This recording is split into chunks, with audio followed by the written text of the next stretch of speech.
पोहा में बेसन का घोल डाल दो और बनाओ इतना क्रिस्पी करारा मज़ेदार नाश्ता जिसे खाने के बाद हर कोई पूछेगा कि ये आपने कैसे बनाया। सुपर क्रिस्पी यह बन करके तैयार होता है।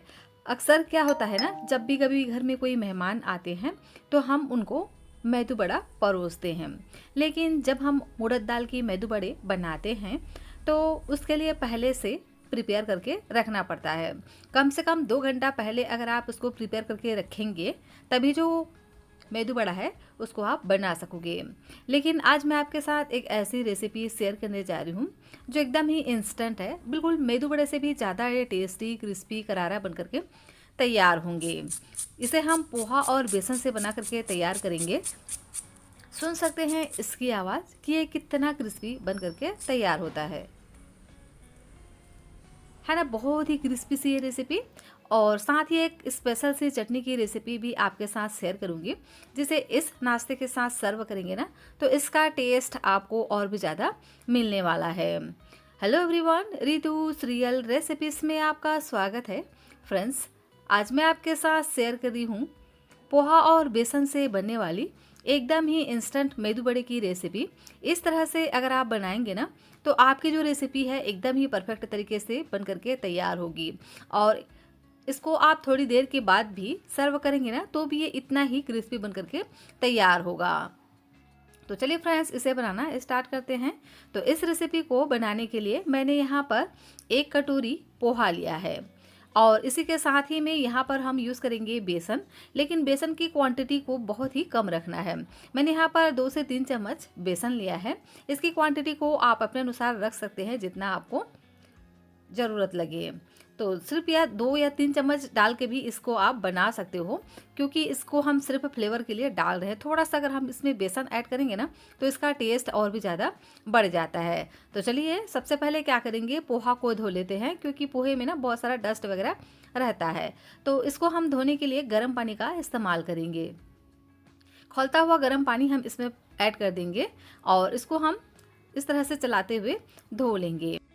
गर्म पानी डालेंगे ना तो ये जल्दी से सॉफ्ट भी पड़ जाएंगे और ये अच्छे से धुल भी जाएंगे। तो 2 से 3 मिनट के लिए हम इसको इसी तरह से छोड़ देंगे पानी के साथ ही, ताकि जो पोहा है ना एकदम से सॉफ्ट पड़ जाए।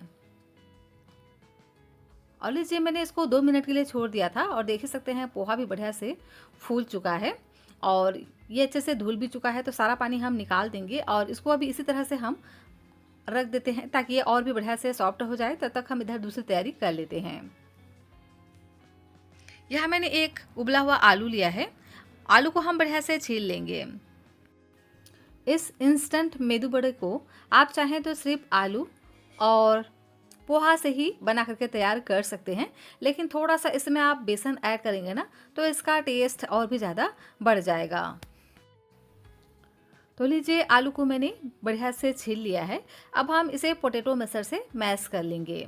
तो एकदम ही चिकना सा इसको हमें मैश करना है, बिल्कुल भी इसमें बड़े टुकड़े नहीं होने चाहिए। आप चाहे तो इसे ग्रेटर से ग्रेट भी कर सकते हैं, लेकिन अगर आपका आलू गर्म है तो आप इसे इस तरह से पोटैटो मैशर से मैश कर लीजिए। और आपने इसको फ्रिज में रख दिया था ठंडा करने के लिए, तो आप इसे ग्रेट कर लीजिए। फ्रेंड्स, रेसिपी अगर आपको थोड़ी सी भी अच्छी लगे तो प्लीज़ आप वीडियो को लाइक, चैनल को सब्सक्राइब जरूर से कर लीजिएगा।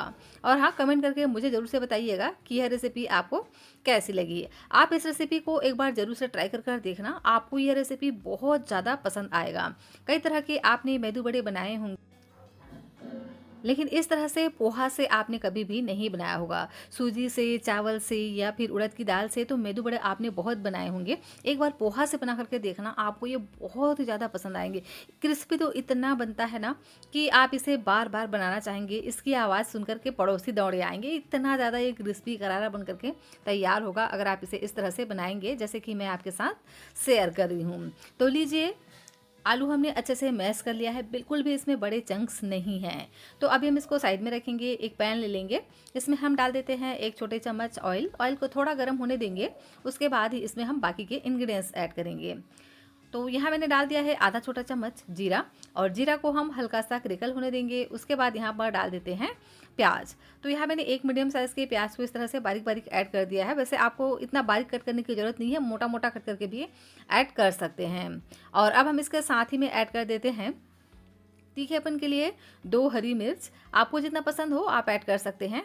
और इसी के साथ ही में डाल देते हैं 1 चम्मच जितना रोस्टेड चना दाल। इसकी जगह पे आप चाहें तो कोई भी नमकीन भुजिया ऐड कर सकते हैं, और चाहें तो इसकी जगह पे आप यहाँ पर बेसन भी थोड़ा सा ऐड कर सकते हैं, लगभग 1 चम्मच जितना। अब हम इसको 1 से 2 मिनट के लिए भून लेते हैं। तो लीजिए सभी चीज़ें बढ़िया से भून गई हैं, देख ही सकते हैं प्याज भी हल्का सा भून गया है, हल्का सा इसमें गोल्डन कलर आ गया है। तो अब हम इसमें डाल देते हैं लहसुन। तो 2 से 3 कलियाँ यहाँ पर हम डाल देते हैं लहसुन की, इससे ना फ्लेवर बहुत ही बढ़िया आएगा। आप यहाँ पर अदरक भी इस्तेमाल कर सकते हैं लहसुन की जगह पे, अगर आप लहसुन नहीं खाते हैं तो। और साथ में ऐड कर देते हैं टमाटर। तो 1 बड़े साइज़ के मैंने टमाटर लिए हैं, जिसको इस तरह से मोटा मोटा रफली मैंने कट कर लिया है। ये हम बना रहे हैं एक स्पेशल सी चटनी। इस तरह से अगर आप चटनी बनाएंगे ना, तो इस पोहा बेसन के मेदू बड़े के साथ ये बहुत ही ज़्यादा परफेक्ट जाता है, बहुत ही चटपटा सा बन करके तैयार होता है। स्वाद के अनुसार यहाँ पर हम नमक ऐड कर देंगे ताकि सभी चीज़ें अच्छे से पक जाएं। तो 1 से 2 मिनट के लिए इन सभी चीज़ों को हम इसी तरह से कंटिन्यू चलाते हुए पका लेंगे। तो देख ही सकते हैं टमाटर भी हल्का सा पक चुका है। अब हम इसको और भी चटपटा बनाने के लिए डाल देते हैं यहाँ पर इमली। तो ये मैंने 1 चम्मच जितना इमली को भिगा करके पानी के साथ ही रखा था, जिसे ये हल्का सा भीग चुका है। तो इसे हम डाल देंगे, इससे एकदम से चटपटा सा चटनी हमारा बन करके तैयार होगा, एकदम चटपटा तीखा। और इसी के साथ ही में 2 लाल मिर्चें भी मैं यहाँ पर ऐड कर रही हूँ, इससे चटनी हमारा और भी चटपटा टेस्टी मज़ेदार बन करके तैयार होगा। आप चाहें तो इसे स्किप कर सकते हैं, क्योंकि हमने यहाँ पर हरी मिर्च का भी इस्तेमाल किया है और थोड़ा ज़्यादा चटपटा पसंद है तो यहाँ पर आप ज़रूर से ऐड करिएगा सूखी लाल मिर्चें।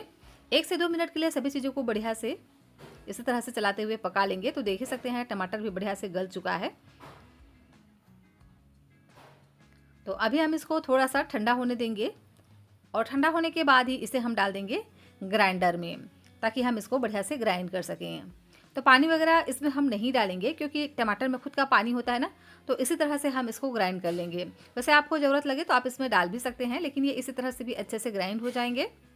तो सभी को हम इसमें ऐड कर देते हैं, और फ्लेवर के लिए अब हम इसमें डाल देते हैं ताज़ा फ्रेश हरा धनिया। और लीजिए चटनी हमारा एकदम ही बढ़िया से ग्राइंड हो चुका है, एकदम चिकना सा हो चुका है। तो इसे हम निकाल लेंगे एक बाउल में। यह चटनी एकदम ही चटाकेदार बन करके तैयार हुआ है। वैसे आप इसमें तड़का भी लगा सकते हैं, लेकिन मैं इसमें तड़का नहीं लगाऊंगी, क्योंकि ये चटनी वैसे भी बहुत ही मज़े का बन करके तैयार हुआ है। आपको पसंद हो तो आप इसमें तड़का लगा भी सकते हैं। तो अभी हम इसको साइड में रखेंगे, और इधर देखिए जो पोहा है ना, ये भी बढ़िया से भीग चुका है, क्योंकि हमने इसमें गर्म पानी ऐड किया था, जिसके कारण से ये बहुत ही अच्छे से सॉफ्ट हो चुके हैं। तो अब हम इसे हाथों से इस तरह से बढ़िया से मसलेंगे, जिससे एकदम से ये चिकना हो जाए।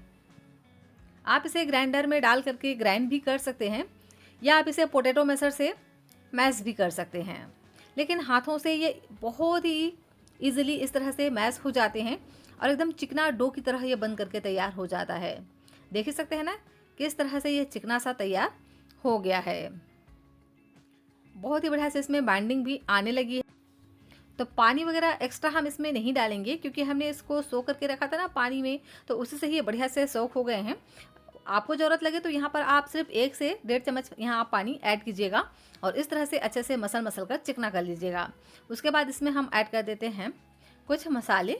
तो डालेंगे नमक स्वाद के अनुसार, आधा छोटा चम्मच जीरा, आधा छोटा चम्मच चिली फ्लेक्स, और इसी के साथ ही में डाल देते हैं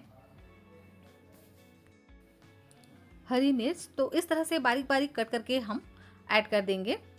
तो मैंने यहाँ पर 2 हरी मिर्च का इस्तेमाल किया है, और इसी के साथ ही में बारीक कटे हुए प्याज भी ऐड कर देते हैं। तो 2 से 3 चम्मच जितना हम यहाँ पर प्याज ऐड करेंगे। प्याज जरूर से ऐड करिएगा, इससे ना इसका जो टेस्ट है बहुत ही बढ़िया आता है। जिस तरह से हम नॉर्मल मेदू बड़ा बनाते हैं तो इसमें प्याज वगैरह तो डालते ही हैं, उसी तरह से इसको भी हमें सेम तैयार करना है। और बहुत ज़्यादा मसाला वगैरह इसमें नहीं पड़ता है, बहुत ही कम मसाले इसमें पड़ते हैं, फिर भी जो रेसिपी है ना एकदम ही क्रिस्पी करारा और चटाकेदार बन करके तैयार होता है। तो सभी मसालों को बढ़िया से मिक्स कर लेंगे, और अब हम इसमें डाल देते हैं आलू, जो हमने पोटैटो मैशर से मैश करके रखा था, तो सभी आलूओं को हम इसमें ऐड कर देंगे। आलू डालने से ना इसमें बहुत ही बढ़िया से बाइंडिंग आ जाएगी और नाश्ते का जो टेस्ट है बहुत ही बढ़िया आएगा। फ्रेंड्स, आपसे एक विनती है, रेसिपी आपको थोड़ी सी भी अच्छी लगे तो प्लीज़ आप वीडियो को लाइक और चैनल को सब्सक्राइब ज़रूर से कर लीजिएगा और पूरी वीडियो को लास्ट तक ज़रूर से देखिएगा।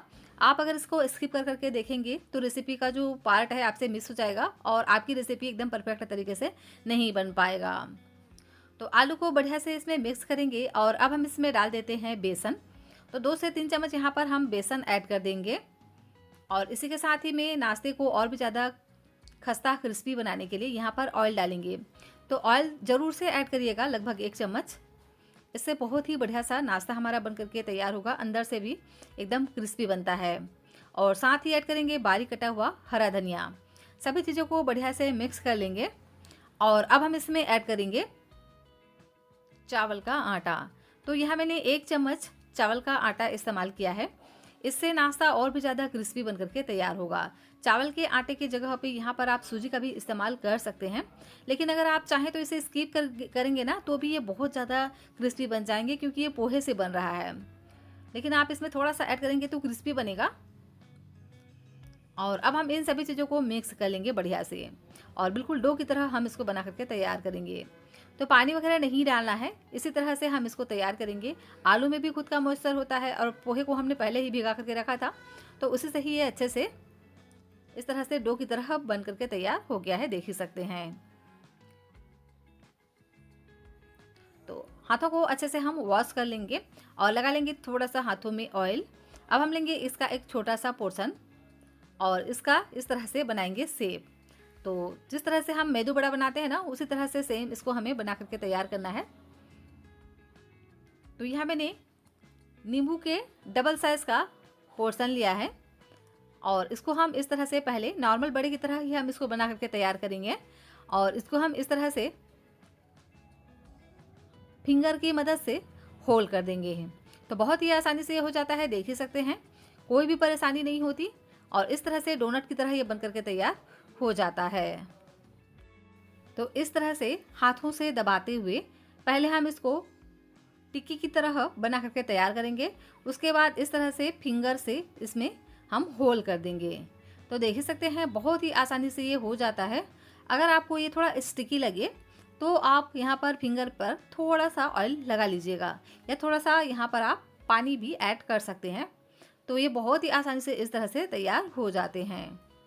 और देख ही सकते हैं ना, बहुत बड़ा इसका साइज हम नहीं रखेंगे, मीडियम साइज का इस तरह से हम शेप देंगे। और इसी तरह से सभी को ही मैंने बना करके तैयार कर लिया है। और चलिए अब हम इसे फ्राई कर लेते हैं। तो इसे फ्राई करने के लिए ऑयल को हाई फ्लेम पे हमें गरम करना है और हाई फ्लेम पे ही इस तरह से एक एक बड़ों को हम डालते जाएंगे।